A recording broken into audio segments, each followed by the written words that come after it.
नमस्कार दोस्तों, आप सभी का स्वागत है एक बार फिर से हमारे YouTube चैनल संगम सागर गंगा में। आइए सुनते हैं करवा चौथ व्रत की कथा। एक साहूकार के 7 लड़के एवं एक लड़की थी। साहूकार की पत्नी समेत 7 बहुएं एवं एक बेटी, कुल मिलाकर 8 लोगों ने करवा चौथ का व्रत रखा। साहूकार के लड़के अपनी बहन से बहुत प्यार करते थे। साहूकार के लड़के ने जब भोजन करने लगे तो उन्होंने अपनी बहन से कहा, बहन भोजन कर लो। इस पर उनके बहन ने कहा, भाई अभी चांद नहीं निकला है, चांद निकलने पर उसे अर्घ देकर ही मैं भोजन करूंगी। बहन की बात सुनकर भाइयों ने नगर के बाहर एक पहाड़ी पर अग्नि जला दी और छलनी ले जाकर उसमें से प्रकाश दिखाते हुए वे अपनी बहन से बोले, बहन चांद निकल आया है, अर्घ देकर भोजन कर लो। साहूकार की बेटी ने अपनी भाभीयों से कहा, भाभी देखो चांद निकल आया है, आप भी अर्घ देकर भोजन कर लो। ननद की बात सुनकर भाभियां बोली, बाईसा ये तो आपका चांद है, हमारा चांद आने में अभी समय है। वह भूख से व्याकुल थी, चांद को अर्घ देकर भोजन करने चली गई। जैसे ही उसने पहला नेवाला लगाया उसको छींक आ गई। जब दूसरा नेवाला खाते ही उसमें बाल निकल आया और तीसरा नेवाला अभी खाने ही वाली थी, उसके ससुराल से फोन आ गया कि पति बीमार है और जिस भी हाल में हो तुरंत ससुराल पहुंच आओ। उसे विदा करने के लिए माँ ने बक्से से जब कपड़े निकाले, काले कपड़े मिले। दूसरे बार बक्से खोले तो सभी कपड़े सफेद निकलने लगे।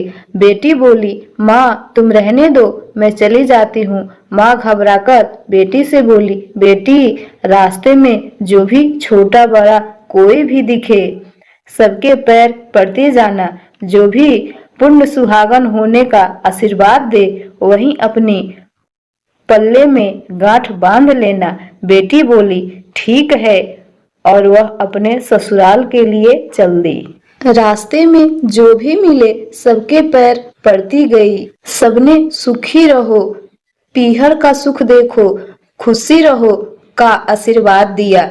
ऐसे वह अपनी ससुराल पहुंच गई। ससुराल के दरवाजे पर छोटी ननद खेल रही थी।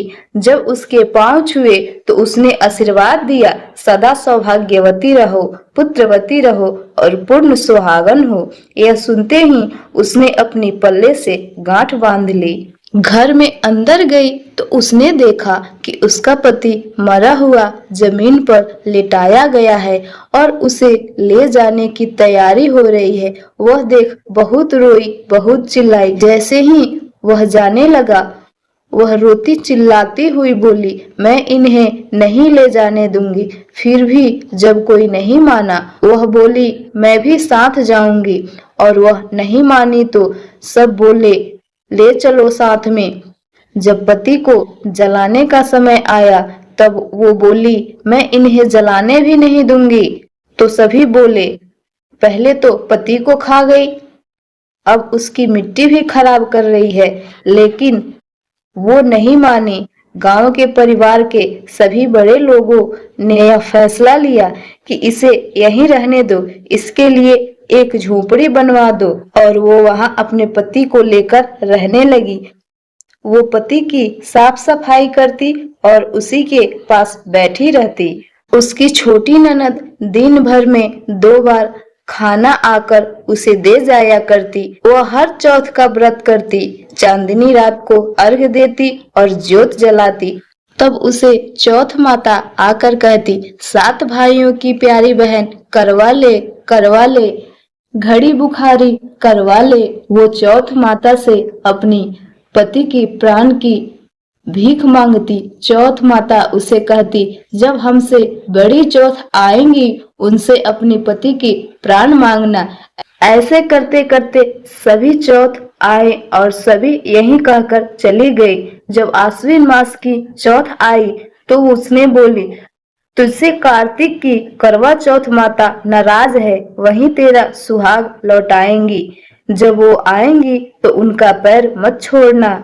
जब कार्तिक मास की चौथ आने वाली हुई तब वह अपने छोटी ननद से पूरे श्रृंगार का और पूरे सुहाग का सामान मंगवा ली और करवे भी मंगवाए। सास ने सोचा पागल हो गई है, जो मांगती है वह दे आओ। साहूकार की बेटी ने करवा चौथ का व्रत रखा। उस रात चांद निकलने पर अर्घ दिया और चौथ माता की ज्योत जलाई। चौथ माता प्रकट हुई, तब उसने उनके पैर पकड़ लिए और बोली, माता मेरी सुहाग वापस करो। तब चौथ माता बोली, तू तो बड़ी भूखी है, 7 भाइयों की प्यारी बहन, तुझे अपनी सुहाग से क्या काम। तब वह बोली, मैं आपकी पैर तब तक नहीं छोड़ूंगी जब तक आप मेरी सुहाग वापस नहीं कर देती। चौथ माता ने सुहाग का सारा सामान मांगा तो उसने एक एक करके 16 श्रृंगार का सामान माता को दे दिया। चौथ माता ने अपनी आंखों से काजल निकाला, अपनी नाखूनों से मेहंदी निकाली और मांग से सिंदूर निकाला। चिटकी उंगली का छींटा दिया। उसका पति जीवित हो गया और चौथ माता जाते जाते उसकी झोपड़ी पर लात मार गई, जिससे उसकी झोपड़ी महल बन गई। जब छोटी ननद अगले दिन खाना लेकर आई तो उसने देखा कि जहाँ झोपड़ी थी वहाँ महल खड़ा है। अगले दिन वह अपने ननद को आते देख दौड़ी दौड़ी उसके पास आई और बोली, देखो बाईसा, आपका भाई वापस आ गए। घर जाओ और सासू जी से कहो बाजे गाजे के साथ हमें लेने आए। ननद दौड़ी दौड़ी माँ के पास गई और बोली, भाई जीवित हो गए। माँ ने बोली, उस भाभी के साथ तेरा भी दिमाग खराब हो गया है। तो बेटी बोली, नहीं माँ, मैंने देखा। खुद भाभी बोली कि माँ से कहो बाजे वाजे के साथ हमें घर लाए। भाई सच में जीवित हो गए हैं। सभी घर वाले बाजे वाजे के साथ अपने बेटी बहू को लेने पहुंचे। बेटे को जीवित देखकर सासू माँ अपनी बहू के पैर छूने लगी और बहू भी सास के पैर पड़ने लगी।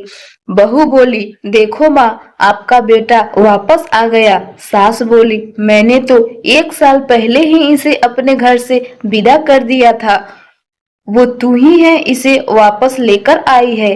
बहू ने 1 साल की सारी बातें बताई और सास ने बोली, हे चौथ माता, जैसे साहूकार के बेटी के साथ हुआ वैसे किसी बहू या बेटी के साथ ना हो। जैसे मेरी बहू का सुहाग वापस किया, अमर किया, वैसे ही सबका सुहाग अमर रखना। जय चौथ माता। दोस्तों, इस कथा से आपको क्या प्रेरणा मिली कमेंट में जरूर बताना। धन्यवाद।